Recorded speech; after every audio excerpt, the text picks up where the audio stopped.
पश्चिम बंगाल में विधानसभा चुनाव को लेकर बड़ी खबर सामने आ रही है। चुनाव आयोग अगले महीने होने वाले 294 सीटों के विधानसभा चुनाव को 2 चरणों में कराने पर विचार कर रहा है। चुनाव आयोग के एक वरिष्ठ अधिकारी का कहना है कि इस पर अंतिम फैसला तो चुनाव आयोग का हेड ऑफिस ही लेगा, यानी दिल्ली से लिया जाएगा। दरअसल इस हफ्ते की शुरुआत में कोलकाता में चुनाव आयोग के अधिकारियों और राजनीतिक पार्टियों के बीच बैठक हुई थी, जिसमें तृणमूल कांग्रेस को छोड़कर ज्यादातर पार्टियों ने चुनाव को 2 से अधिक चरणों में कराने की मांग रखी। इस दौरान मुख्य चुनाव आयुक्त ज्ञानेश कुमार भी बैठक में मौजूद थे। अधिकारी ने बताया कि प्रशासन और सुरक्षा एजेंसियों के अधिकारियों ने भी यही सलाह दी है कि चुनाव 1 या 2 चरणों में ही कराए जाएं।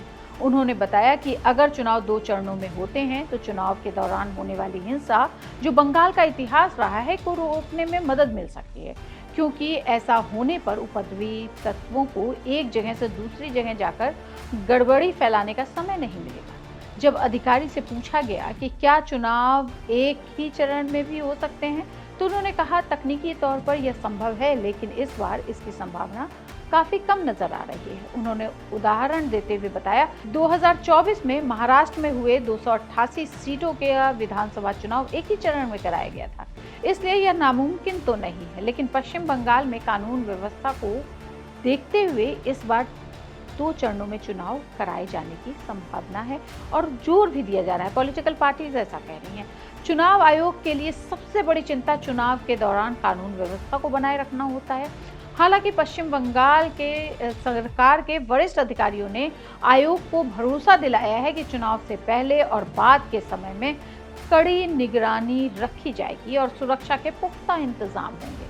वहीं विधानसभा चुनाव को देखते हुए सत्तारूढ़ तृणमूल ने अपने प्रचार अभियान को तेज करने की तैयारी शुरू कर दी है।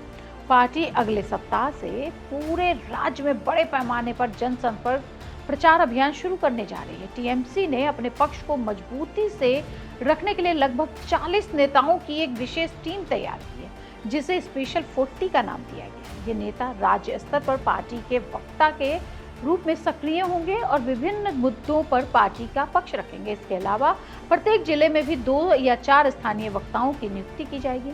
इस टीम में सांसद, मंत्री, छात्र संगठन और युवा संगठन के नेता तथा आईटी सेल के प्रतिनिधि शामिल होंगे। पार्टी का लक्ष्य ये है कि राज्य भर में समन्वित तरीके से अपनी उपलब्धियों और नीतियों को जनता तक पहुंचाया जाए। पार्टी के सूत्रों के अनुसार प्रचार के दौरान कई प्रमुख मुद्दों को सामने रखा जाएगा।